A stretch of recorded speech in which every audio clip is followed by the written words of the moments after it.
Hello and welcome to episode 83 of the Middle Aged Outlaws podcast, where we are hurt, we're old, we're fucking tired, and we work with children.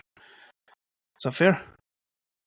Yeah. Much like our boy, Phil Brooks. Today we are going to be discussing CM Punk's full run in AEW via Dropmick Wrestling YouTube channel, which put together a brilliant documentary with no narration or anything like that. They just put together basically the highlights in a really beautiful way of CM Punk's time right across AEW, controversies and all. And then last episode we talked about Bullet Club. We were watching the Finn Balor thing, weren't we? That was it. Yeah. And we were asking for some sort of Bullet Club thing. We did find something, but it was really short, and it's split into like really short, little bite-sized chunks. We'll talk about that for 5 minutes at the end, but let's discuss your boy, Big Phil. I think we probably need to put our cards on the table here first. Okay, go on then. Just I'm I don't dislike CM Punk as such. Like I qualify that by saying as such. I liked some of his, quite a lot of his in-ring work in his first WWE run. I liked some of his mic work, and it was frustrating. It maybe wasn't handled the right way, taken advantage of the way it could have been, things like that. But yeah, I'm not a CM Punk guy. You're not a Phil Brooks guy. Well, they're the same. So yeah. Whereas I think you're a bit more of a Punk guy. I like Punk. I do. You introduced me to Punk. I was watching wrestling back in 2011. You were like, this guy's like seems to be a bit more old school. He's a bit more like Attitude Era thing. I seem to remember you suggesting I watch the Money in the Bank against John Cena. Yeah. Yeah, I think I probably picked wrestling back up after he had jacked it in 2014. Oh. But I really enjoyed the AEW stuff. I really did enjoy it. Do you know what I was just thinking? Like, it was a really good documentary. And so if they have anyone that I find particularly interesting, I don't need to watch AEW. I can just wait until there's like some good YouTube documentary out there. Absolutely. You've just actually reminded me. I was going to say what they've all got on their channel, because it's absolutely brilliant. I really, really recommend people look at their channel. So they've got a good one for you here. Hangman Page versus Kenny Omega, the full rivalry. That's 2.5 hours worth of stuff. There's a thing about Kevin Steen, El Generico, their lifetime blood feud. The rise of MJF. You've got a 4-hour doc on Sting. I assume it's the full AEW run. They did a really good thing on the Vince McMahon allegations. They've got something there on Brody Lee in AEW. What else we got? Joe versus Punk, the complete Samoa Joe versus CM Punk 20-year rivalry. Kenny Omega's belt collector run. Yeah, loads and loads. And they're all like really high quality. I feel like if they have a 4-hour documentary on Sting in AEW, that just underlines everything they've done wrong with how they've used Sting. He shouldn't have been on screen for a combined 4 hours. Think how many times he goes through a table in 4 hours.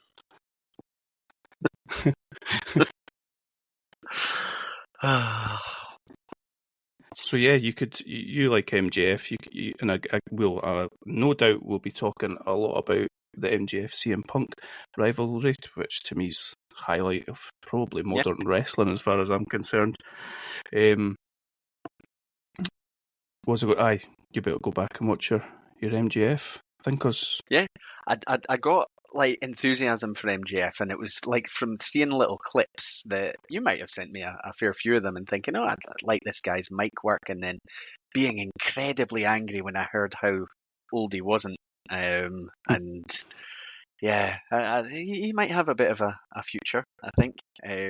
That was for me, was the main hook for watching this. Right. Is because I'd seen sound bites, but I hadn't really seen much in terms of the rivalry between these two. Okay, so we'll just jump into it and then just sort of go through it chronologically. Yeah.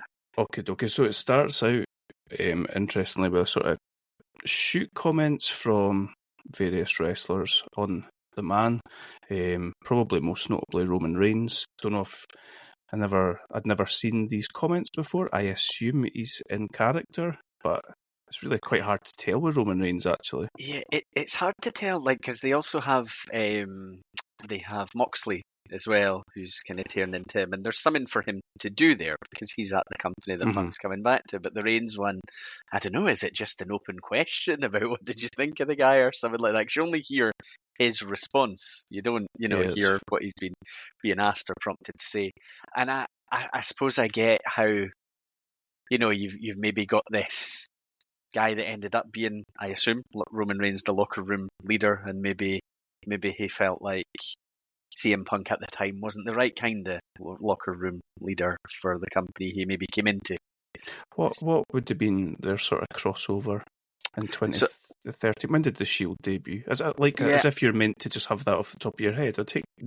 So I know that the rumor and speculation when the Shield first debuted, and I think they helped Punk win a match or two, was that they were like his body guys, basically.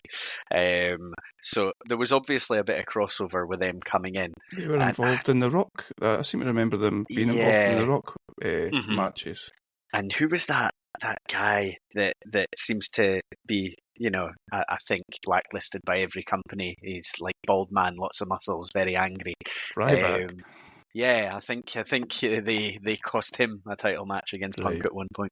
So they clearly have crossed over at some point, and I think, and we'll get right to this at the very end, but I think Punk walking out of Wembley with the one finger in the air, I think he's clearly knows he's on the outs, and I think he's angling for Roman Reigns with that one finger in the air. That's his thing, isn't it? Do you not agree? You don't look like you agree. No. I something went wrong, I think, on my side, and I couldn't hear the start of what you were saying. But there must have been a point as you're going through this that he either knows he's on the outs or he wants to force his way out. One way or another, he's going to get out, and I think he's aware of that. And there's little interest in. Obviously, now we've seen the footage. I don't know if you've actually seen it. I think I sent you the footage of what happened between him and Jungle Boy backstage at Wembley. Yeah.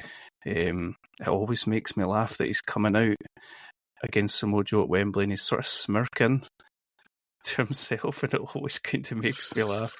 But yeah, we can get into all that. So the proper kickoff of this is Punk's return on an episode of Rampage.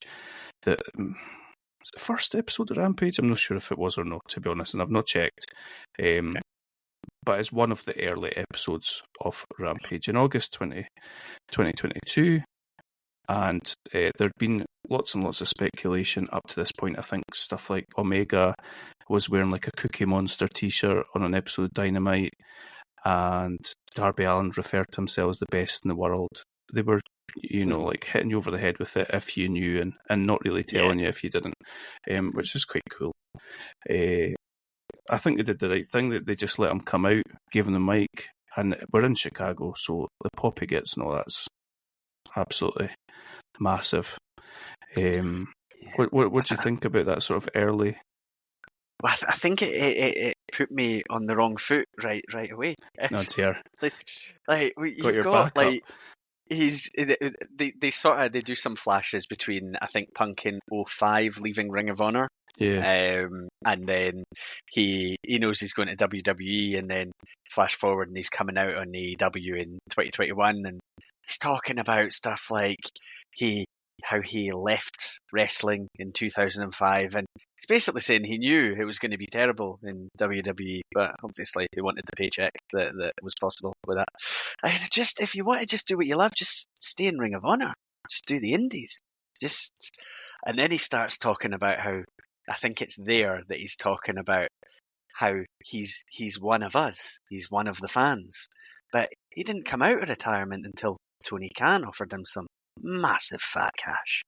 He wasn't in it for the love of the game.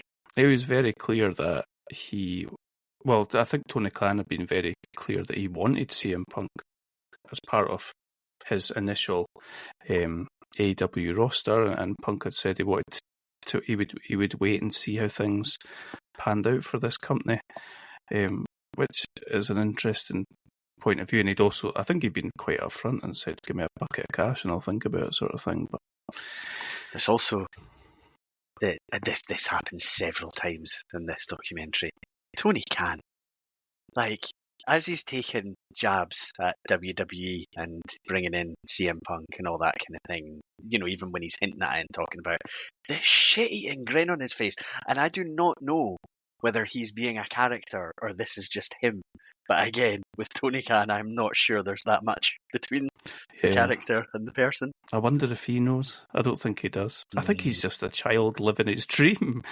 Yeah.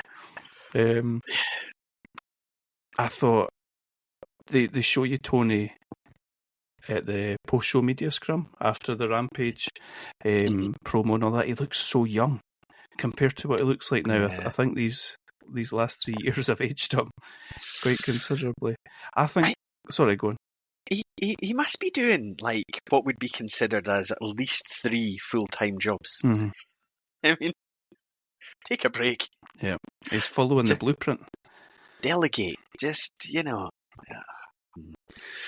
I thought there's some interesting stuff. I feel nothing but joy backstage here, Punk says. Ironic. And he does this sit-down conversation with JR, which is quite reminiscent of it made me think of the was there a Mankind in JR thing where they did this? They sat in chairs opposite each other like this. Mm-hmm. And I didn't mind that, because much as I think he was on the outs as the main guy, JR, by the time Punk was having his top of the card run, there's still a logic to JR being the person that sits down, has a sit-down interview with Punk. There is.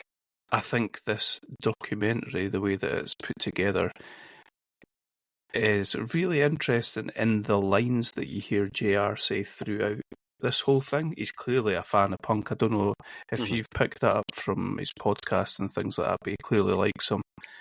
Yeah. You guys in the back, you got some work to do. He says at one point, that is professional wrestling at its core. He's saying stuff that's... I think he's been quite open about saying stuff like, why are we doing the whole waiting outside the ring for people to jump on us and all that sort of stuff. And, I think he's probably been heavily criticised for doing so. Okay, it takes us to Punk's first pay-per-view match back. He gets into things with Darby Allin. A match we watched back. Oh, yeah. Back when? Did we watch that when it was literally happening? 2021, isn't it? No, 2021. Good God. Yeah. Versus Darby Allin. I seem to recall you being quite impressed with Darby Allin, being quite keen to see some more of him. Yeah, I do not know what has become of him since, other than really being paired up with Sting. But yeah, he takes a lot of horrible bumps, doesn't he, Darby Allin? Yes. I think the more I watch, the more I might cringe. But I remember thinking he was good on that show, and maybe having an opponent like Punk can help elevate I say young talent. I don't even know if he's that young, but certainly new to, I think, a big promotion talent. Right. Yeah, I suppose when you think about it, All Out 2021 had people like us interested because of Punk. So, there's a good chance there's plenty others who have tuned in to see what is this company all about. So it's a good... I think they did a great job in that match. I think I've got my notes here as an actual perfect first match back. It showed that Punk could still go and he looked good. And it put new eyes on Darby Allin, and Mhm.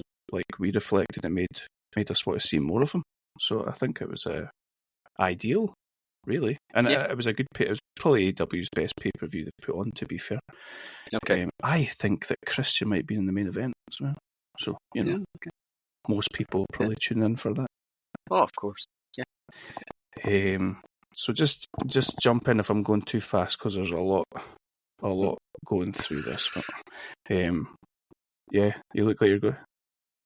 Did it go from Darby Allin to Eddie Kingston? Yes. So Eddie Kingston's a guy I'm really not that familiar with. I think we saw him. He showed up on the Road Diaries, didn't he? He did. Yeah.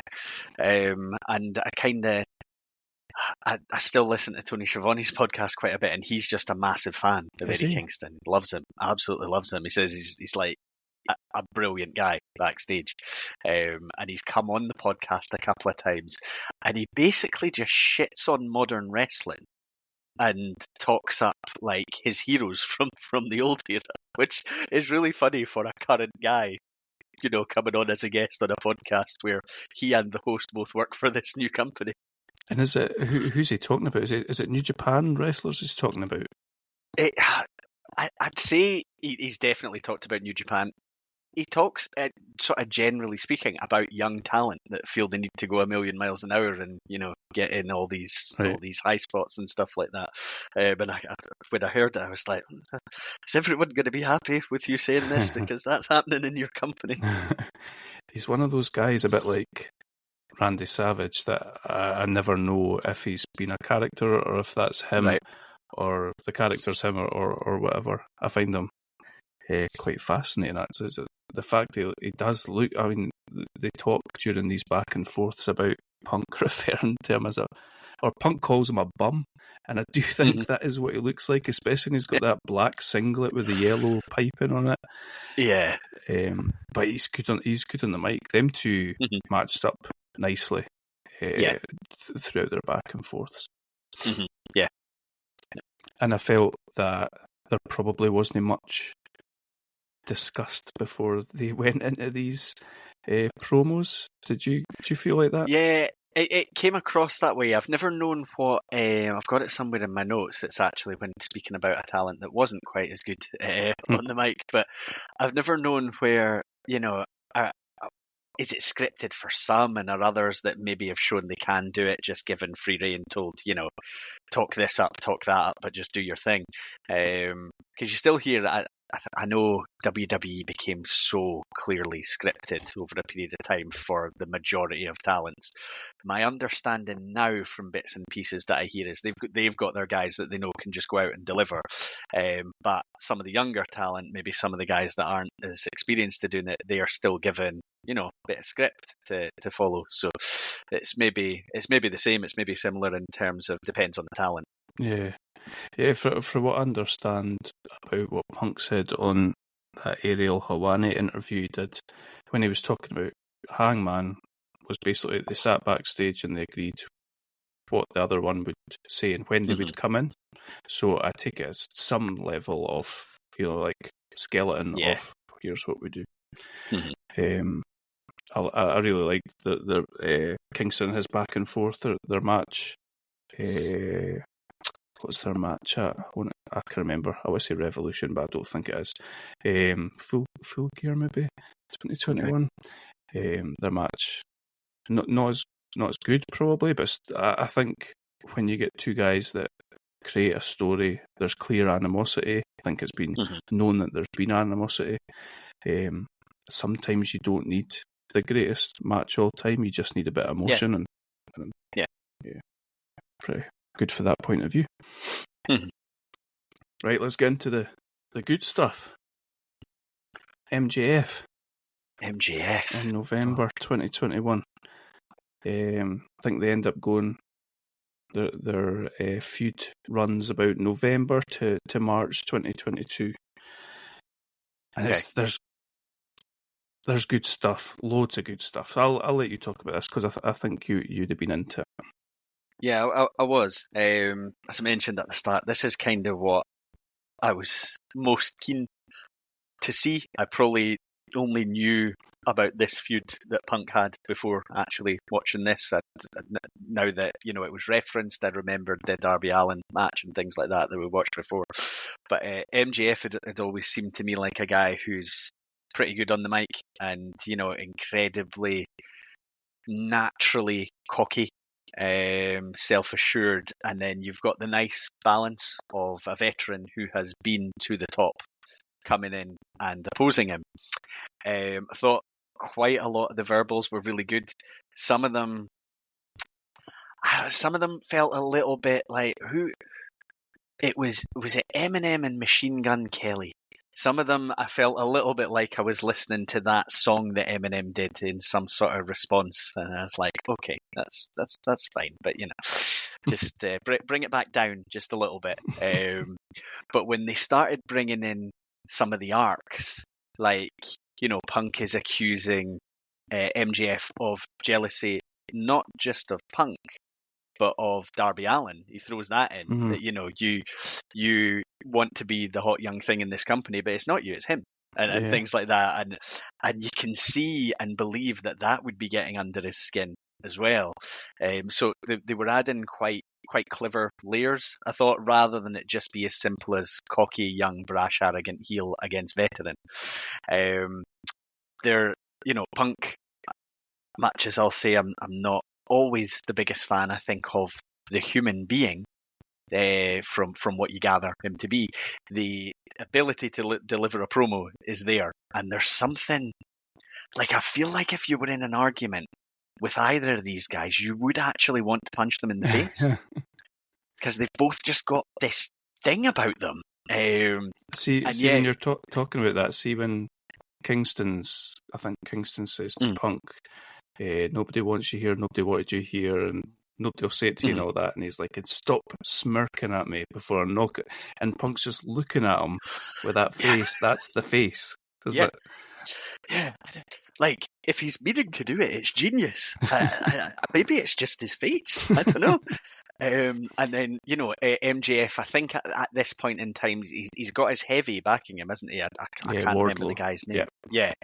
And MJF is, I think, with this feeling he's gonna have Rocket attached to him. It's just about building that, and maybe putting him in with a guy like Punk makes absolute sense. It's a perfect spotlight to put on him to allow him to, I think, test and improve mic skills and make sure he is where you want him to be in ring skill wise as well. I haven't seen any in full one of the matches that these guys have had, so you get clips and things like that through the show. You see bits and pieces of matches, but obviously there's pay-per-view matches that they probably don't want you to be able to access easily on something like this. But it did, even watching this, knowing it's happened and is in the past, I still thought, that'd be a pretty cool, real focus watch their matches that they actually had between each other. And I think they gave MJF wins over Punk, like consecutive wins over Punk. So MJF beats him on the Dynamite. I think what happens is, I think MJF used his ring and the ref saw it. So rather than disqualify him, he restarted the match. But then MJF beat him again. Okay.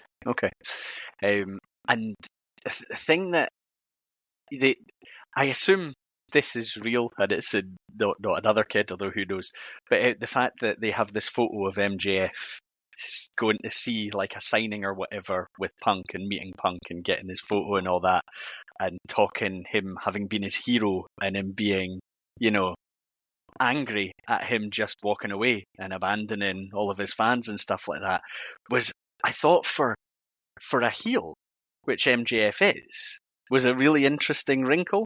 Because of how many people would have actually felt that bitterness and resentment towards Punk, which was a really clever way of arcing that in. There was something that I'm sure I'd seen stuff about that I don't know if it was put in here, about MJF being bullied for being a Jewish kid and stuff like that, and they did I remember seeing the clip where Punk comes out and he does it. Is that real? Is this real? And I think they're trying to blur lines, but I don't think it was actually shown on, I don't think this. it was. But bringing things like that in, were interesting because MJF as a heel can have had some shitty things happen to him as a kid. It doesn't even need to be your evil origin story. It can just be, yeah, I'm maybe not the nicest guy in the world, but some shitty things have happened to me. Yeah, 100%. I think the age-old adage is that wrestling's at its best when it blurs the lines. But I think these days, you and I, we know when the lines are being blurred, so you just kind of look at it like, right, okay, so that's what they're trying to do, sort of thing. But with this, you kind of forget that you're watching wrestling, and you just see two characters, and they're like rounded characters, which makes it all the more interesting and enjoyable to watch. So they did a dog collar match. They had a dog collar match. So the dog collar match was at Revolution, AEW Revolution, March 2022. And was that's where Punk got his win? Is that right? Yeah. Which is obviously an absolutely brutal match type. You don't see these very often now. I think we've probably both seen clips of Roddy Piper and was it Greg Valentine? Aye. Yeah, and Punk is kind of mapping this out like it's going to be a tribute to Piper, wanting to have this kind of match. And I think you're sort of preparing yourself for MJF being a little bit apprehensive, like scared, not wanting involved in that. But then I think there's an absolutely brutal beating that ends up giving Punk while he's got a collar round him and he's being choked and stuff like that. Yeah, it's brilliant. It was the Go Home episode of Dynamite, and they're both wearing white, full white outfits, and I think MJF just absolutely beats crap out. He's got Sean Spears with him. Sean Spears is like hanging Punk off the ropes, and MJF's like right in his face talking about being the devil and all that sort of stuff, like harking back to Punk Ring of Honor promos that he cut on Raven. And like that, like that could be sort of self-referential itself, but it's also like linking into MJF being a fan of Punk and all that sort of stuff as well, which is brilliant. Yeah. It's a really well told story, and I kind of was left wanting more of it. I don't know, obviously both end up moving on. How long did you say to March? So maybe about 5-6 months. Okay, so it's a pretty long story they've given it, and I think based on what you see in this, deserving of that. And it's one of those where CM Punk doesn't really need wins in AEW. I think what I like to see veteran stars used for is to elevate younger talent. And he's had a match with Darby Allin, and he's had a program with MJF, who are two of the young guys you would want to see elevated, and they can just be elevated by, association, being in that program, being in these matches. But quite pleased MJF actually got his hand raised, at times that it doesn't hurt Punk, and I think, but it is the kind of thing that can help an MJF. In an ideal world, I think they did when Punk won the title was the same night that MJF came back, the night that he went berserk at the press conference. That was all. Okay. That all happened. I'm sure that the idea was to go on and have that third match between the two of them, and maybe the roles would have been reversed as far as heel and face dynamic, because I think Punk was definitely, he's definitely not Cody Rhodes' smiling babyface. He's definitely leaning into what he knows his character has been. Yeah, it's an interesting one. It's not quite, Bret Hart in Canada against Bret Hart elsewhere, but obviously is going to get the positive reaction in Chicago, and they seem to be in Chicago a lot. It did.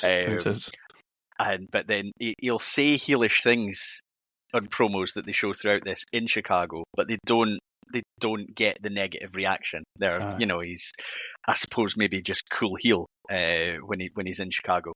But yeah, elsewhere, I think you can see and hear at times the fan reaction being not favourable, and he leans into it more, I think, when that happens. And I'd said to you as well, and they didn't show it on this documentary, but they did a Dynamite from Long Island, which is where MJF is from, and they were booing him out the building, and the dynamic was complete, just turned on its head. And both of them, like MJF was, the way he was cutting promos was different, still in that smug way and all that sort of stuff, but it was brilliant to see the way that they could do that. Like, obviously you expect Punk being able to do that. MJF's just like this sort of veteran's mind in a young guy's body. Yeah, I think as well, the brutality of the match. We talked about the dog collar match. I always think probably Punk doesn't need it. Punk's considered legit, and he's going to be for the rest of his career. But I do think brutal matches can be really good for a guy like an MJF. If you think about what happened with, say, Triple H against Mankind, just that believability that I think the crowd maybe arrive at of this guy might be a heel, he might talk shit, but he's now fully believable as a tough guy. Yeah. I think a lot of guys have, and this is going off on a tangent, but a lot of guys have got that stamp of legitimacy through Mick Foley. Randy Orton, Edge, Triple H, even Shawn Michaels. Shawn Michaels, yeah. I totally agree. I think honestly, I would say to anybody to watch any match, it would be that match. I think it's brilliant, perfection. Thanks. So Punk wins that match, and he signals he's going for the belt pretty much right off the bat after that, doesn't he? When he's celebrating. Yeah. And that there was one really random thing that caught my eye. I think it was just here. There's a guy in the crowd who I think is wearing a suit and a cardboard box on his head. Aye, I saw that as well. I didn't know what that is. I'd like to think maybe it's a guy that goes to every event and he just wears a cardboard box. It's like this era's that guy that we saw that we see at all the old pay-per-views, Survivor Series 97, that was like right in Sid's face. What's his name again? Mm-hmm. It'll come back to me. Yeah. Is that who that could be? Potentially. That was really odd. I did like that Punk was sort of stood right in front of him at one point cutting a promo and he just didn't even acknowledge him. So that the Hangman feud seems to just come out of nowhere, but he's signaling he wants to win the title. This isn't a personal feud the same way, Punk and MJF starts off with MJF trying to shake his hand and Punk snubbing him and think, and this is more, you've got the title, I want the title, no disrespect, I think you're a good young performer, but I want the title, basically. Hangman, they're trying to portray Hangman as being like annoyed by Punk. I think they show Hangman doing a GTS, which I noted was better than any GTS I've ever seen Punk do. Maybe a bit of a height advantage helps him. Yeah. But yeah, I just didn't think there was much to the rivalry up until we get that infamous promo about I'll be defending AEW from you and all that stuff. I was messaging you about this as I was watching. I'd really not had experience of Hangman Page, but he's not good on the mic. And like, I'm looking at the guy they've made their world champion, and I'm thinking, well, I wonder how he got it. I wonder what the feud was. I wonder how they built that. I assume a perfectly fine performer in ring, but yeah, I couldn't.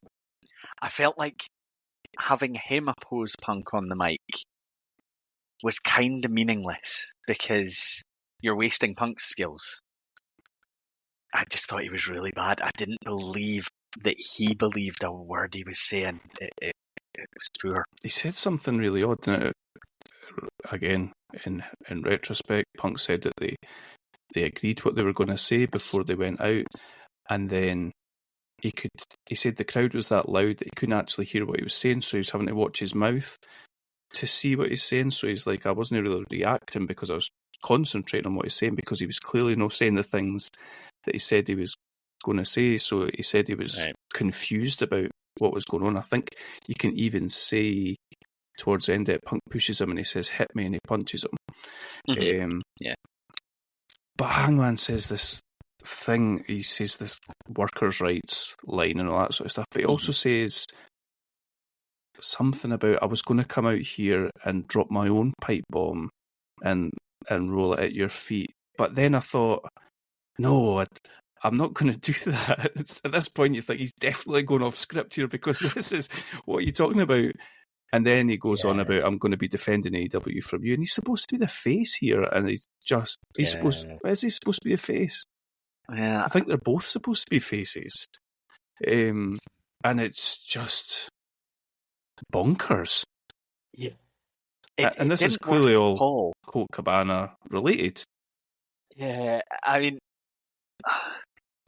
I wasn't sure. Just try to read between what Paige was saying.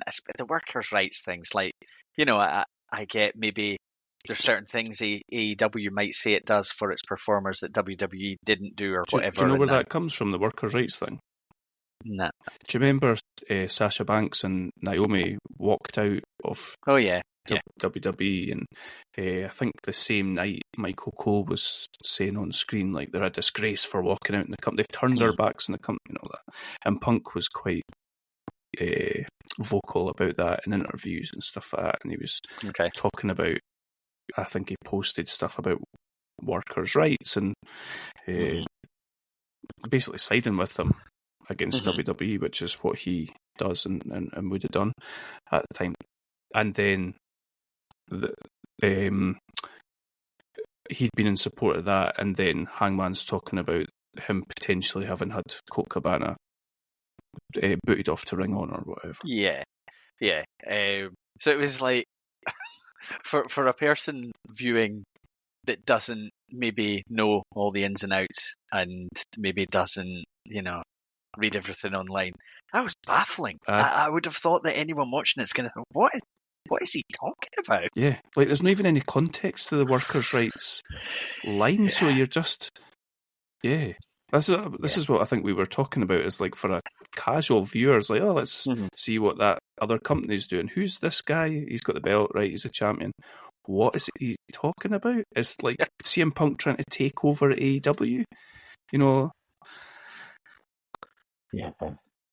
So I think I wasn't sure. Do you see Shivani's face in the background? I don't think I noticed it. He's just a bit like, I didn't come back for this. I think there was they then talk you through what's going on after that, because like there seems to be does Punk call out Page at an event he's not at or something like that? He goes in the ring, calls him out for a match. He's not there, and that's not great for your crowd. They might have thought for a second, "Oh, we're getting that match," and then, "Oh no, actually, and we're not." Taz and them are like, "I don't even think he's in the building." Clearly caught off guard.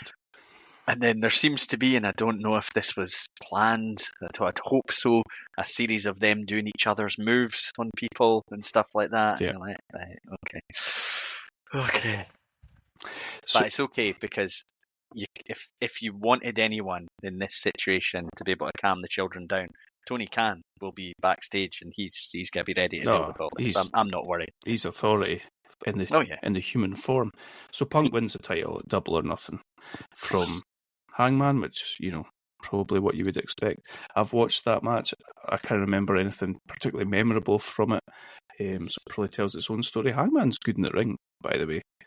He is good in the ring. And I think I would say he was probably a good champion for AEW at the time, because he was on telly every week, defending the title every week, so putting on matches, sometimes twice a week and things like that. And I think he served a really good purpose, actually, as far as like sort of who do you win the title for Omega, and they had a big long storyline and rivalry as well. So I totally get it from your point of view of just like dipping in and being like, okay, this guy, okay, like Sheamus being the champion or something, being like, Yeah, I mean, yeah, I just like the. It's not only that the mic work didn't draw me in; it actually pushed me out. I was like, nah, I don't really want anything to do with this. I've no interest in this guy now. For what Especially he when you did. went from the really natural charisma of MJF to this. Mhm. Yeah. I'm gonna be Kermit the Frog. So Punk wins the title, jumps in the crowd the next night. He's doing I think they're doing a 6-man tag with him and FTR. Jumps in the crowd the next night and breaks his foot. I take it he and FTR are they legitimate buddies? Because he seems to be with them quite a lot. Yeah, I think they did. I think they had a Bret Hart masturbating membership club or something like that. Fair enough. I mean, if you're going to be in a club, you know. We're members ourselves. So he then comes out and again in Chicago, I think, and vacates the title. And that's him. When was that? That was in May 22. And that's him till August, I think. In the meantime, Moxley has won an interim title. And yeah, that takes us to Punk returning and a feud with Jon Moxley, which itself had its own baffling bits of booking and controversy, I think. I was really confused in the first match. Like, I didn't know if Punk had got himself injured again straight away or something, and they had to call an audible, because it looked, from what you saw, which wasn't all the match by any means, As a squash. but it looked like it was a squash. Yeah, It was a squash. It never lasted long at all. I think the idea, and I didn't look into this, and I meant to before we started podcasting, but it was something about Moxley wanted it to follow possibly Rocky 3, Rocky 2, I can't remember. He wanted it to follow one of the Rockies where like the champ was down and out and then came back. So he wanted to squash Punk and then drop it at the pay-per-view, which is kind of pretty much what happened. Apparently Punk's never seen a Rocky film and was mocking Moxley for suggesting this. I don't know who's in the right there. yeah, it's a tricky one. I've never, again, when the verbals start here, I think we've maybe kind of been of the same opinion on Moxley, which is that I don't get it. Like I think if he never opened his mouth, I would quite like him. Yeah, because he has all these ridiculously hard-hitting matches and stuff like that. So yeah, maybe the verbals actually take away from that. Just imagine like a Heenan with him and just like unleashing him on people and him, holding the guy down, doing the elbows and all that sort of stuff. Just sort of angry man. I could get see him having the clips and doing his angry man matches. I'm always baffled that he's like going home to, what's her name, Rennie. They just wouldn't strike me as a natural couple. Nah. It takes all sorts, I suppose, doesn't it? I like some of the lines Moxley has. He says something like CM Punk, fragile mind, fragile ego, fragile body. Yeah, that was great. I really like that. That was a good one. And they didn't show this. Punk says something like, you always seem to be the weakest guy in your own group or something like that to him, which is also... Yeah, that's pretty good. See, the thing is, I really quite liked his verbals in the Shield, but he was one of three. He was never the one just speaking all the time. In fact, it was quite a lot of Rollins, I think, doing the talking. And then he would just chip in with bits, but they were quite good. Maybe there's a reason that worked for him. Are you proposing a Shield journey at some point? I mean, I like the Shield. I'm not against it. Okay. Well, they had some good matches, actually. I think the only Shield match I've ever seen would be against the Wyatt family, which is a banger. They definitely had a program against Triple H, Batista, and Orton as well. Really? Yeah. Wow, I wouldn't even have thought that they would have crossed Batista in 2012, 2013. Do you remember when he came back and he got booed out of the Rumble and stuff like that? Yes. I think it was the sort of course, the aftermath or the tail end of that. Yeah. Aye, that'd be round about when is that roundabout in Daniel? It would be after Daniel Bryan. Yeah, it was when everyone Yes wanted. movement. Yeah, so Batista was due to win the Rumble. They did win the Rumble, didn't they? In the year that everyone wanted Daniel Bryan, to get the title shot. So they ended up making it that he had to go through Triple H and then a triple threat at the Mania. Oh, there you go. Aye.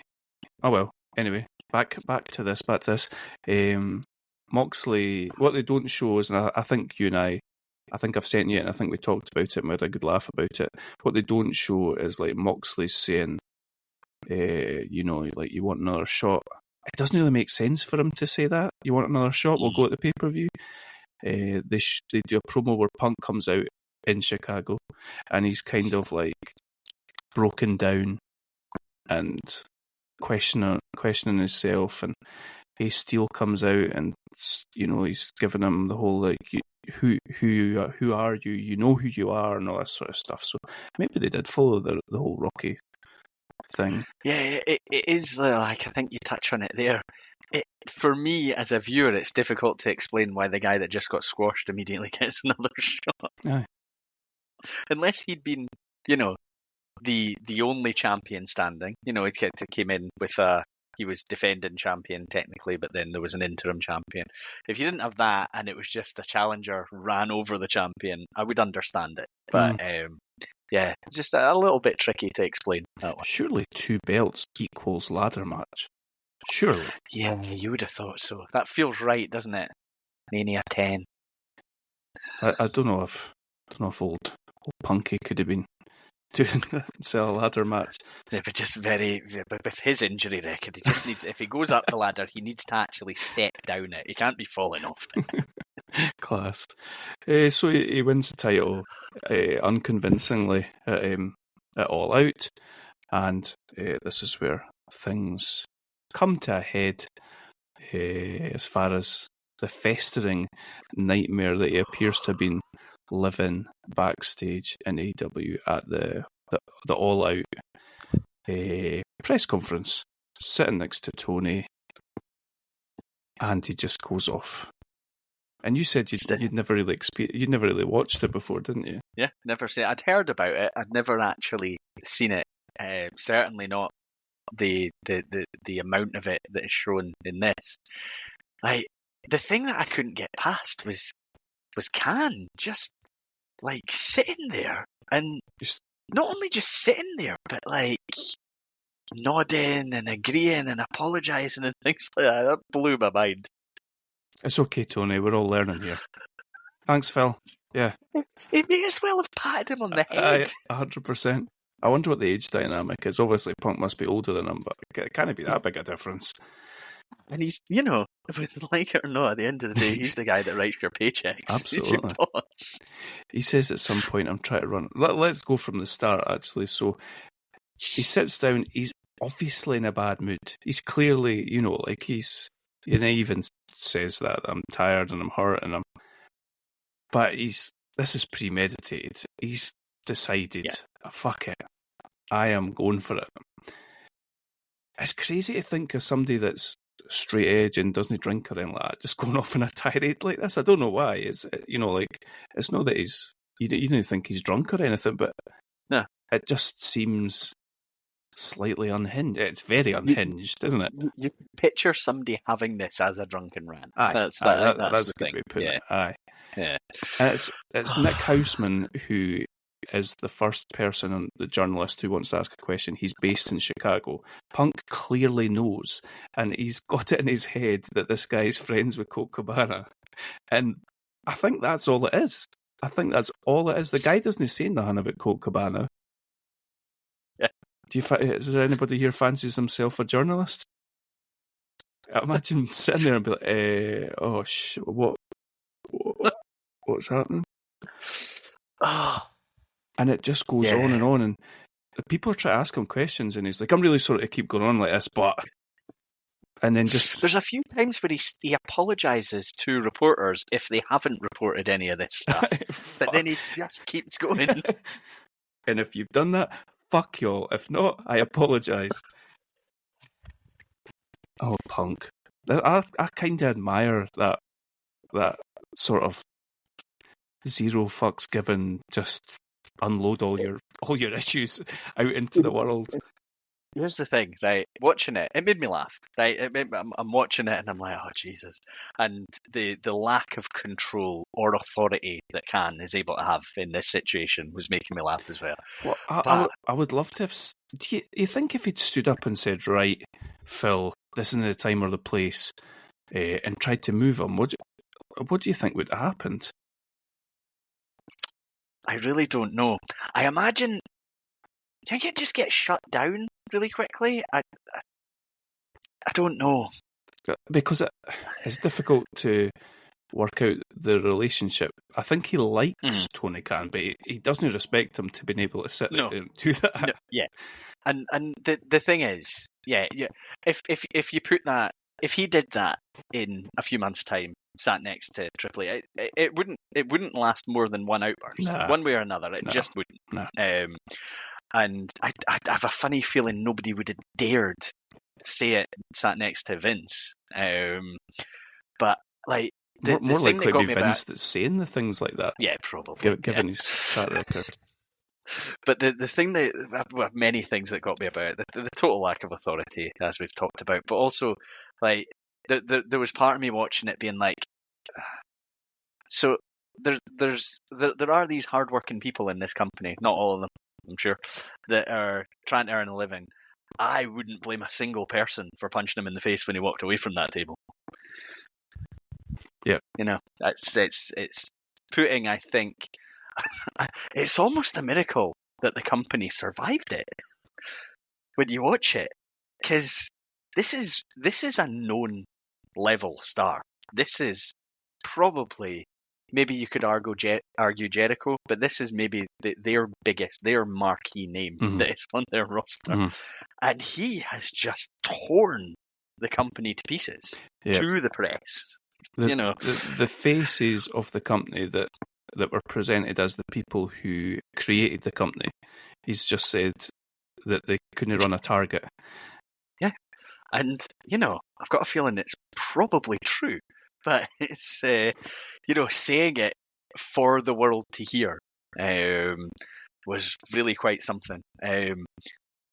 Yeah, I knew it must have been bad, and I'd heard plenty about it. But as I say, watching it for the first time, as much as was shown in this, I was still like, Jesus. I didn't show it all either. That's the thing. Yeah. The whole. I mean, he's clearly the brawl that happened afterwards. I'm sure at some point in our life we'll hear what happened. But he's asking for it. To your point of like, if you were as passionate as he is about, and he's talking about jeopardising a 1 million gate. He's talking about Hangman going into business for himself and jeopardising that a 1 million gate. And for that point of view, I can agree, because look at what you've said about it. You switch that on. You're like, what is this guy on about? Like, what is the dynamic here? Why is he angry at Punk in seeing this match? Aye.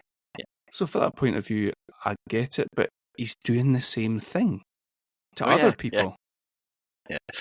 But a lot of your point about him is that it's one rule for him and the rule for everybody else. Yeah, I don't think he sees in himself what he sees in others. Like when he's doing something like that, I think he's sitting thinking, I am perfectly right to be doing this. There's absolutely no reason for me not to do it. Whereas if anyone else had done it, I think he would have gone fucking mental about it. I've always wondered about, like, so the EVPs when the company was set up, he's obviously got an issue with the Bucks. So the Bucks, it was the Bucks, Kenny Omega. Is Cody still there at this point? Yeah. At this point. But he'd been removed as an EVP, hadn't he? Before he. So this was this was the same weekend as Clash at the Castle. I don't think I think Cody was still in AEW then. Right. Because everything I took away from it was, it's the Bucks. Like, he hates the Bucks. I wasn't sure whether I came away from it they had the same hatred of, say, Omega. It seemed to be very centered around the Bucks. But then Aye. I'm pretty sure Omega must have been involved in well, he definitely was, because he's doing an interview with Renee Yeah. and he's speaking about it. Omega apparently grabbed Larry and got him out of the room. I like him. I think I like Omega. I like the way he spoke about this afterwards on that podcast that you're referring to there. He apparently tried him and Punk apparently spoke at the end of the night about it. Right. Because his view when he's speaking to Renee is very much this is it's. I think his view is it was childish. It happened. We should just all be moving on. But like, obviously, it wasn't going to be as straightforward as that. People were suspended for, I think, periods of time and things like that. I think his view was maybe again, Kenny Omega. He's been around a while, a lot in Japan. Maybe he's seen this kind of thing, these kind of disputes, locker room fights plenty of times, and is maybe wondering why everyone's not just saying, right, it's happened, move on. Yeah, and he's kind of alluding to that through, he's talking about these are the sort of things that happen in big businesses. Mm-hmm. And I think he's trying to, I think without saying anything, he's saying like we were forced to sign legal papers and we kind of just go like, hey, let's talk about this. I think they were told to stay away from each other and change in different areas of the building, and which probably isn't. Like I think Bruce Pritchard talked about getting Matt Hardy and Edge together and sitting them down. I think, did he see in the back of a car?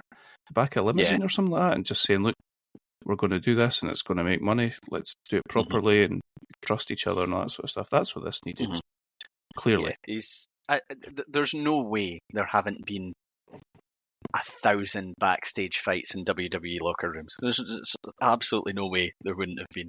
You only hear about some of them. You hear about Brett and Shawn. You hear about Jericho and Goldberg.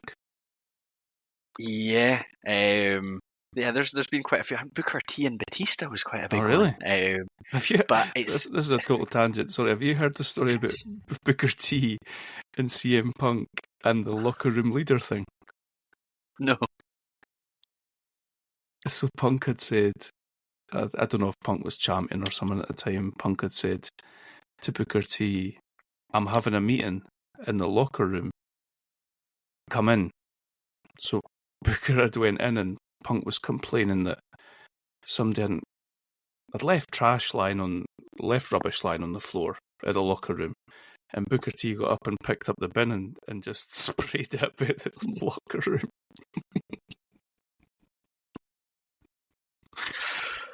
Why not? I feel like Punk would have done that on his first week in the company. Like, it's just... Yeah. But yeah, I think things happen all the time. And, these guys are... There's a lot of testosterone going around. These guys are all... we see it as, scripted, premeditated, but it's real competition for them to put on a show and climb the top of the company and things like that. It's real. Oh, the competition's backstage. Like there's more. Yeah, the competition's before they go out. Aye, absolutely.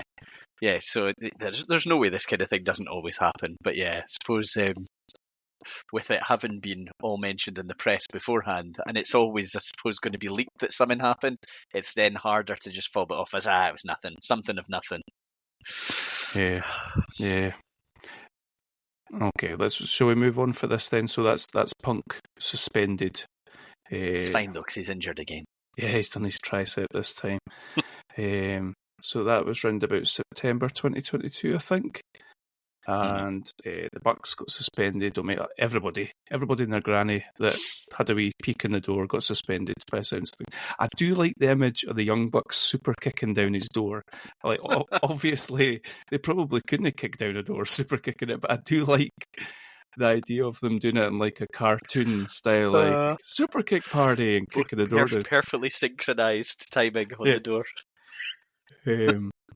So we get Tony Khan announcing that there's going to be this new show. What were you laughing at? His sort of robotic hello. Yeah, I don't know. There's something really awkward about him, but I feel like he's trying to be natural. It's weird. He's funny when he's delivering in these kind of moments, it just felt really awkward to me. It's a bit like a hostage video, isn't it? Like blink if you're under some sort of duress. I think this is probably roundabout where I lost a bit of interest. I loved this whole Punk run in AEW. I pretty much watched episodes of Dynamite and Rampage. I was following AEW up to this point. And I followed it, don't get me wrong, like I followed it whilst it was out, because I can remember watching it when like the Bucks came back and Omega came back, and they were like doing the GTS and doing all that sort of stuff to the crowd in Chicago, and you were thinking like they're going to, if he comes back, they're going to incorporate this into a storyline, which would be class. Like that is what you would expect them to do, and then Punk comes back on this first episode of Collision, and it's kind of like resetting, and we've got the very first promo again, I'm back, and all this. And he's cutting these zingers about counterfeit bucks, and it's just like, so I think at the time, oh cool, look what he said, Crazy Phil, that's what he referred to himself as at one point. But like, if that had led to something, a program, then that would have made sense for him to have said that line about the Bucks. But they're clearly keeping him on a Saturday away from them on a Dynamite on a Wednesday. It almost came across as like just desperate to get in the last word, and then it's a bit like how I've seen sort of latter day Eminem. It's like, still going for that shock value line sort of thing. Just let your talent do the talking. It doesn't need to be like that. We get. To be fair, like I appreciated what they seem to be doing. They seem to be setting up Punk with Jay White, and again, sort of make obviously Jay White's a relatively big star, but I think getting that cachet of a win over Punk on pay-per-view would have probably propelled him. They seem to do the same with him and Ricky Starks, and Ricky Starks ends up getting the win over him in the Owen Hart tournament in August. I didn't mind the way they played that out, because it really genuinely came across like winning that competition would have meant a lot to Punk. Like, he's in the ring talking Owen Hart, praising him, basically saying even Brett would tell you he was the best worker in the family, all that kind of stuff. Did you like that? Really, did you like that stuff? I liked it here because I started to think, is the other guy going to screw him in the fight, cheat to win in the final? Now, if it was just Punk went on and won, I'd be a bit like, all right, okay, it's an emotional thing. But I thought he sold it convincingly enough to make people believe this winning this would mean as much time as winning any title or anything like that, and then to be cheated out of it when it's not, you can't get a rematch the next week or something like that. It was a tournament as a one-off. Well, I think they do it annually, don't they? They do. But then I started to get a bit annoyed by Ricky Starks. Yeah, I think I said to you that Ricky Starks has fallen off a cliff since Punk left, by the way. Oh, right, okay. He cut like a sort of shooty type, he had like a shooty type thing at Edge, and he's not really been seen very much since. They reckon he's WWE bound. I think he does it. They do a good job. If this is his show, and they reckon that he had a lot of involvement with the booking and the look and the style, and even the people that were on the show, I think he's done a really good job of putting over younger guys again and highlighting people, Juice Robinson, and working with FTR and that sort of stuff. When he comes out with the red bag and he spray paints over the E of the Elite with an X, that is when it properly fell off for me. I was just like, this isn't being managed properly. Yeah, I think he's talking about MJF, and if Maxwell wants to come to a Saturday and call him, because MJF is a champion at that point, he's beaten, I think, Moxley for the title, and But MJF doesn't come out though. Yeah. I think right at that moment with the spray paint, I did a little sigh to myself, and I was like, "Can we just be done with this?" Is this where the Hogan stuff comes in for you? Yeah, I think the thing that's always been said about Hogan is that he obviously believes his own hype. He just makes shit up all the time. But he, the line where Terry Bollea ends and Hulk Hogan begins, well, there is no line anymore. And I'm just wondering if there is actually a line for CM Punk and Phil Brooks. I don't think that. I think you said to me earlier in text that there is no CM Punk or Phil Brooks. It's just the same person, and that's fair. The Ricky Starks, rivalry continues. I did appreciate Punk saying, like, there's nothing, I'm more annoyed at myself. That's nothing that I wouldn't have done. I like all that stuff. Blurring the heel face dynamic sort of stuff as well. It's like Ricky Starks is, I don't know, it's like they put his like heel charisma up to 99. Yeah. He's went. Somebody just said, go and watch The Rock from 2000, 1999, and just be that. Yeah. Yeah. But they somehow end up in a match where Ricky Steamboat is the guest referee, which is a little strange, but I'm sure it made sense at the time. Starks goes to town on Ricky Steamboat with his belt after getting beat. Mm-hmm. And then that kind of just dies a death. And we go into Samoa Joe in the build-up for Wembley. It kind of comes out of nowhere, doesn't it? I wonder if Starks got injured or something. Yeah, it does seem like they pivoted pretty quick. So they go into, like, Samoa Joe is, I think, they're playing that, big star who's concerned he's not got a match for Wembley. And he seems to challenge Punk kind of out of nowhere, and then starts attacking him when there's not been a response. I remember what it is. They were running All In one Sunday, and then they had All Out the following Sunday. So they had two pay-per-views on consecutive weeks. Right. So it was going to be Punk versus Joe at All In, and then Punk versus Starks at All Out. That's what it was. Okay. But we're not going to make it. We're not. Yeah. What do we get? What have I got here? Oh, okay. Aye. So, aye. That basically. What about the Golden Vampire? Nah, not for me. It's really fucking weird. Yeah. Apparently, it's a Tracy Smothers thing. I looked it up. Right. Okay. I was remembering. This is probably Attitude Era stuff, but something about Edge and Christian not being able to challenge for the tag titles again, so dressing as this team called the Conquistadors, and everyone knowing it's them, and them getting the win, and then the big reveal when everyone knew it was them. That was good stuff. This Golden Vampire just... Honestly, why does Punk use a GTS? That is really awful. Yeah. Have you ever seen... Who's it that does the GTS? Who's the Japanese wrestler that he stole it from? I'm not sure. Oh no, I can't think. Come back to me. He forever tweets stuff about the Pepsi Man and all this sort of stuff, stealing his moves. His GTS looks amazing. It looks so cool. But just do a DDT or something. Yeah. Especially, I feel like he would have suited a DDT. Mm.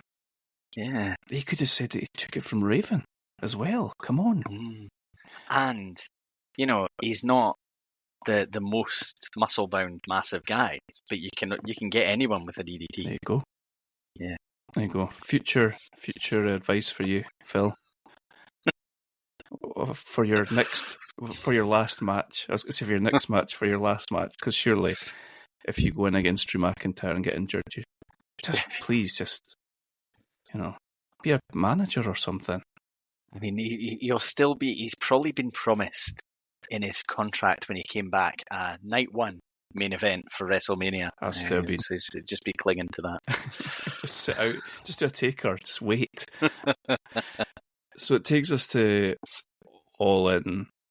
Do we get the clip? I think we get the real glass clip, do we? Of Jungle Boy? Yeah, I've never fully understood what was going on here. Like, so Jungle Boy was talking about wanting to use real glass in a bit, but it was a match that didn't involve Punk. It was On Collision, aye. Yeah, with Hook. But Punk had said he didn't want real glass used. Said to him, "We don't do that shit here. If you want to do that, go to Wednesday and do it."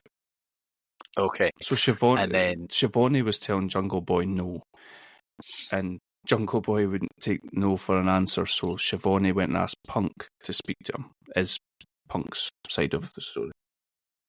Okay. And then Jungle Boy has been in his match at Wembley. There's glass involved in the spot, and he's looked at the camera and said, "What was it? Real glass, cry me a river," or something like that. Yeah. Like, just really immature, childish stuff. Do you not think that's something Punk would do, though? I mean, not literally, but I just mean that is what he's made his career off the back of saying stuff like that. Yeah. Look what he said to Kevin Nash. OMG, is he still alive? WTF? Like, that's funny and, like, memorable. Yeah. And you know, it's obviously led to... So has Punk had his match with Joe when this happened? No. So they go on later. No, so Hook versus Jungle Boy was the pre-show match, and then Punk Joe was the first match on the card, so directly after each other. Right, okay. So, yeah, and then Punk has had his altercation with Jungle Boy. So they put him in a headlock or something like that. There's a little sort of scuffle. It didn't look like anything significant or anything to worry too much about, but cause I think, does Samoa Joe not like walk past at one point? It's like just sort of looking and then really not paying much attention to what's going on. Yeah, like him and Aleister Black sort of come up, and Punk says that Samoa Joe said to him, "Knock it off," and he did. Which he would. Yeah. To be fair, if either of those two guys said something to me, I'd be like, "Yep, yes, sir." Yeah, I mean, it seems like it's not a big deal, to me as somebody, watching that. But obviously, it's gonna become a bit of a big deal. Yeah, the match itself between him and Joe's pretty good. So it looked kind of like so. I think the reference had Joe was it a perfect record against Punk in their ROH days, and Punk, is this the first win he gets against him? Yep. So he's taken a hell of a beating in the match, and then he's sort of nicked the win. He's survived and then managed to get the win. So I quite like the idea of that match and the story behind that match and all that. And they're two good in-ring performers. So yeah, I was thinking they could have maybe had a nice little program, but obviously that's not going to be either. Yeah. Yeah, and I wondered. So All In, it was MJF v Adam Cole in the main event, and I thought that Punk would have got involved, and I thought that's where they were going, because he was obviously talking about there being two belts and him being champion, real champion, and if Maxie wants to come to Collision and all that sort of stuff. But obviously, whatever happened, I assume he got sent home. But he told Tony to quit. Apparently, backstage anyway. But yeah, I thought a couple of things were funny. He wins his final match in AEW using his Pepsi plunge, but it's pedigree off the top rope. Then him walking back down the aisle with the one finger in the air. Just always working, always working. Yeah. We finish off. We get the sort of summary of what's all happened with the Jack Perry stuff. You get Tony saying he feared for never in my life have I feared for my life at a wrestling show. To have said that on live TV, then go ahead with the decision to air the footage is brilliant, absolute genius. And that's it. And that is it. It's a really well put together documentary. It's very well done. Yes, but I love that format of there's no need for a narrator, there's no need for very much. We get place cards to tell us where we are, but just letting the footage speak for itself is great. That's what most of their stuff's like. Have we ever known, so obviously we know that there were issues between Punk and Triple H, and I believe they're both, very nice about each other when they speak about each other now. Was there beef between Punk and Vince as well? I think so. I think Vince had said he was the one man he wasn't willing to ever bring back, which is quite interesting considering what the rumours were about Randy Savage. Yeah. Because I couldn't think when Punk came back finally to WWE, was Vince still there or was he gone? He was gone by then? He was gone. It was Nick Khan and Triple H that brought him back, you see. Because I know you hear things about Triple H is, he'll have falling outs with people, but I think he's maybe quite good at mending fences and things like that. I think anybody that's ever came back has said it was Triple H. I'm sure, even like years back, I'm sure Ultimate Warrior had said that it was Triple H. I think Bruno Sammartino as well. Right. He'd had quite a lot of beef with Vince, and you would never think of he and Triple H can't have known each other, just in terms of timeline or anything like that, as WWE employees. But I'm sure it was him that reached out and talked him into coming and doing the Hall of Fame and stuff like that. The character of Triple H, the wrestler with the gold shovel, and the character that he plays now post heart attack are different people. Yeah. I'm not saying he's playing a character. It's maybe just changing perspectives on life and all that sort of stuff. But I suppose when you're young, and he's been looking around when Peak Austin, Peak Rock, they've been there, and I imagine he perceived as in his wake to get in where he wants to be. I suppose you maybe need that competitive nature about you, but then once you start getting that influence and it's involving, I think, burying people when it's not even any detriment to you, them being there isn't the best. But I'm glad he does seem to be a different guy, and it does genuinely seem like the talent are all fond of him. I think there's like a bond there that he creates with them, which is good to see. Yeah, and to your point about like if anybody tried the stuff that Punk did at the post presser, it just wouldn't happen. It wouldn't happen, and it seems like to hear Punk talk about being home in WWE, it's very difficult to take it seriously, isn't it? Yeah. I think, I don't know if I've said this to you before, I think Punk and AEW were a perfect match, but I think he just wanted to be treated as Bret Hart. Yeah. And he wanted the young ones, and I think it sounds like a lot of them did, the young ones to seek out him for advice. And then you've got these other guys who, as a result of being executive vice presidents, like, I don't know if they asked to do that or not, but they've been given these titles. They've been heralded as this new wave of wrestling, and they've started this company. So their egos are inflated, clearly. Yeah. But you've also got like that clip of Hangman saying, "I don't really take advice. Like I've got myself to here where I am." They just don't mesh together. No, it's not.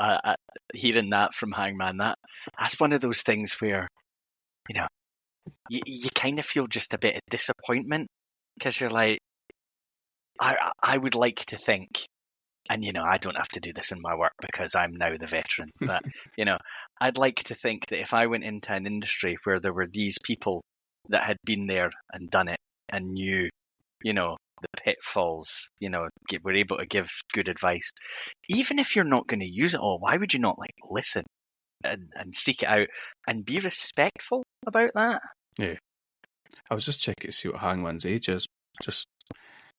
I think as a general rule, like, maybe not, but people like us, I think you listen to what people above you say to them, and like, it's been ingrained in you to listen and respect and nod and I'll do what I'm told. He's 30, 31. Pretty young in the wrestling game. Is that a generation between us and him? Probably. Yeah. It is disappointing, like you say. I'm disappointed in how Punk and AEW, how it all panned out. But there's blame to go everywhere, likely. But I think a lot of the blame lies at Tony Khan's door, it seems. Yeah. I think he doesn't scream strong leadership, just at all. Nah, not at all. But overall, you enjoyed. You said you enjoyed the format, but the content was good too. Yeah, it was good, and I think it tries to give you the story in full as much as it can. Yes. Without going on too long. What was it? Two and a bit hours? 2.5 hours-ish, aye. 2.5 hours. Yeah. Yep. So Dropmick Wrestling, give them a subscribe on YouTube and give them a watch. Great stuff, like we say. Should we briefly touch on the Bullet Club? We watched the New Japan playlist. It really is on YouTube. It's kind of like a really short, snappy documentary type thing, narrated by Kevin Kelly. Did you learn anything from it? So there were bits and pieces I didn't know. So like I knew Fergal Devitt, going in forming this group. I didn't, I knew AJ Styles taking over as the leader. That was probably the extent to which I knew. I quite liked the Kenny Omega side because I've not seen a huge amount of Kenny Omega, but he wants to take leadership of this group, and he's looking like quite a character when he's there. And the side of things with like then the power struggle they're playing off with him and Cody Rhodes, which you just get a little bit of it, but then it's like Cody is always on the brink of turning and trying to get others to turn, then realizing it's not working and backing off and things like that. So I wasn't really aware of all that. I wasn't aware of the sort of the warring factions as it becomes within the Bullet Club with the sort of, is it, which one is it? Is it Tamatonga? Haku's sons, both of them are Haku's sons, and them feeling like the elite as it was by then being the leaders wasn't the original intention and the direction for the Bullet Club. So I'd kind of learned something from that, and then I didn't mind the story with, Kenny Omega tries to recruit Jay White and he turns him down, and then he ends up taking over leadership of the group down the line. Didn't mind that. That seemed okay. Do you think that sort of younger Jay White character looks quite compelling from what you saw? Yeah. I think so too. He's a talent I've not seen much of at all, to be honest. But yeah, he did. And there's something a wee bit like sinister about him, which it's not even that he has to say or do an awful lot for it to come across. It's just kind of there. So it was very much like whistle stop, and like you talk about the structure of it. It's like 6 parts, I think it was, but I think most of them are less than 10 minutes, so you're just getting a little bit about each. I didn't take away a huge amount from it. I probably also thought to myself after it, I think you messaged me about this, like some of the NWO pitfalls that you can kind of see happening, I think, with some iterations of the Bullet Club becoming, a bit bloated, and I think the sort of coolness of the original group being lost when you do that. I thought it was fine. I now, like, after watching that Fergal Devitt program, I kind of wanted to see more of the Bullet Club. Now I'm happy. I don't really feel any need to see anymore. I feel exactly the same. The only thing I would probably be interested in watching is a little bit of AJ Styles' run. I think round about some of the matches, I think he had matches with Okada and Nakamura.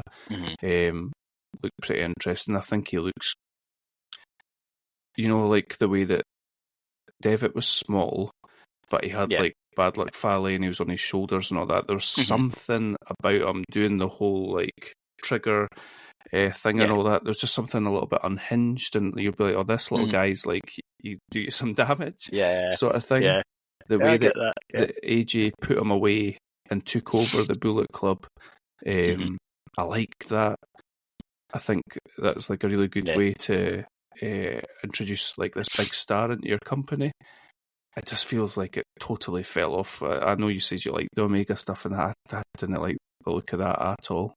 All this, we're friends, you're my friend, and friends. I just, like to go from the sort of chaos of what Fergal Dev it seemed like he was doing versus let's be friends and super kick everybody and we're the Golden Elite, and nah, no for me, I don't think. But it kind of watered down from the start. Oh well, that's New Japan off the list. Okay. Anderson and Gallows were there like pretty much consistently the whole way through though. Big Chad just going about getting his free drinks. They absolutely loved that job. Who could blame them? Like anytime they seem to be holding some small Japanese guy, like I don't know, like a member of the media, that was always Luke Gallows and Anderson that's holding them. Time of their lives, I think. Definitely. Cool. Okay, well, is that pretty much covers that. Yeah, I wouldn't recommend that people watch that. There must be someday. There must be a big 2-hour Bullet Club thing that could probably represent things a lot better. It's surprising that there's that, especially maybe there's something on like New Japan World or something. Yeah, possibly. Yeah.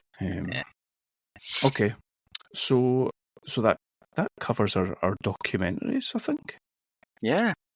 We could probably go longer, but I think we've enjoyed them. Let's not do a Bullet Club and go too long.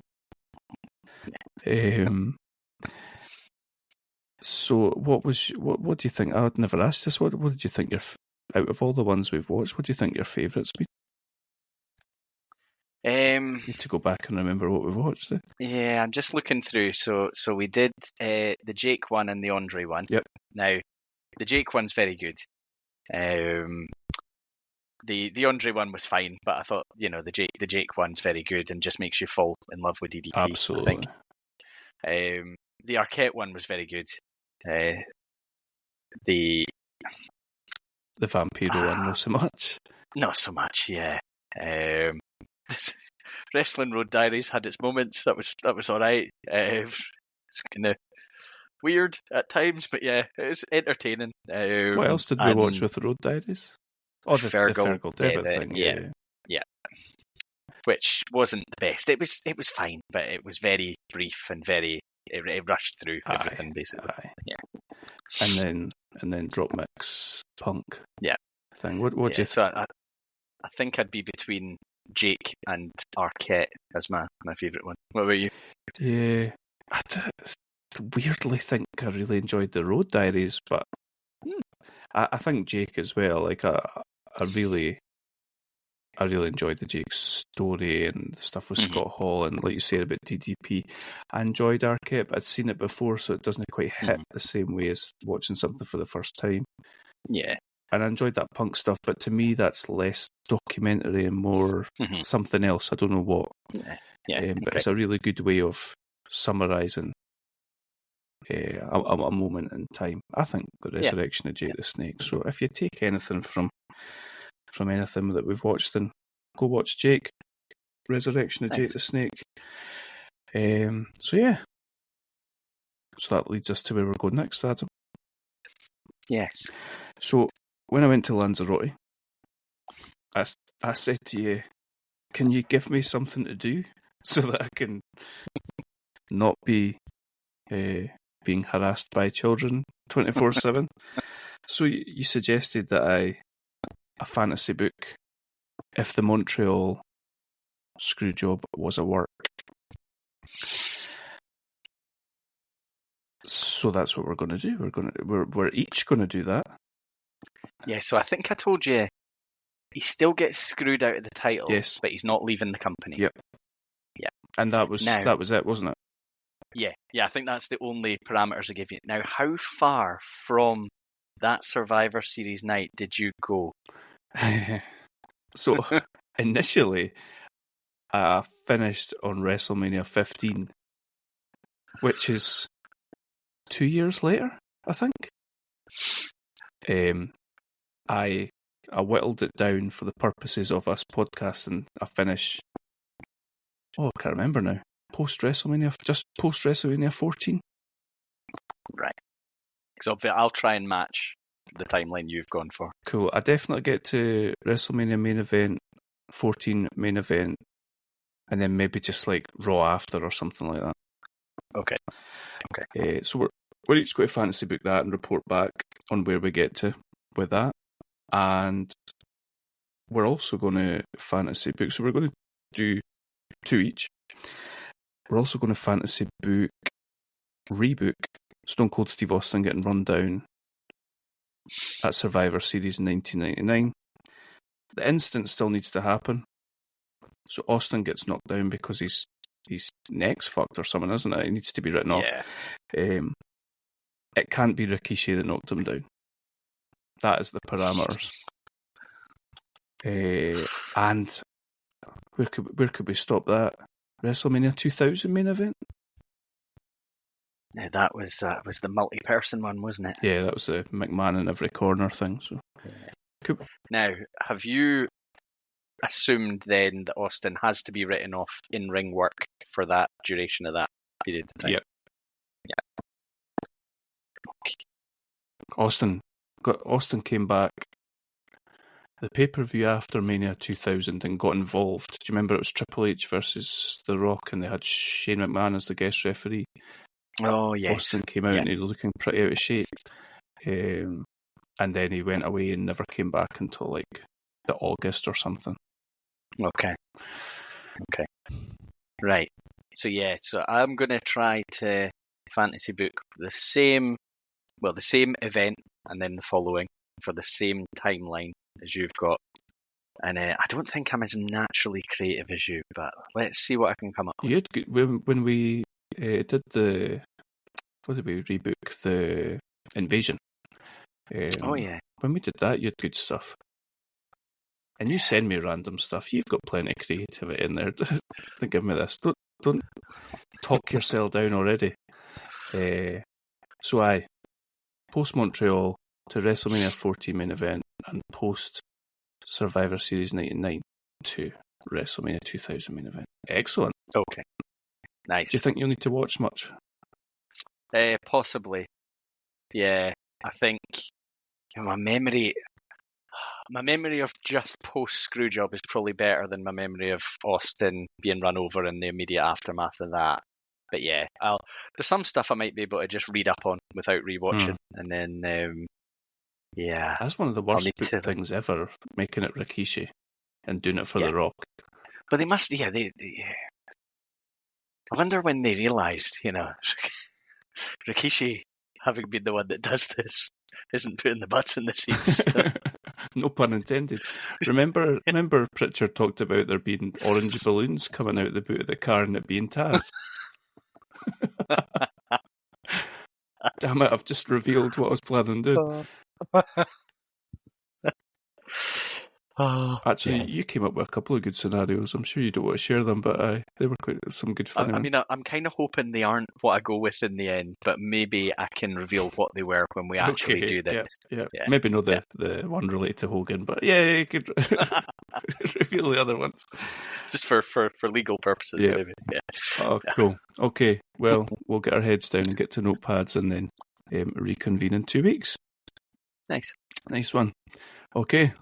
We shall see you then. Later's on the Menji.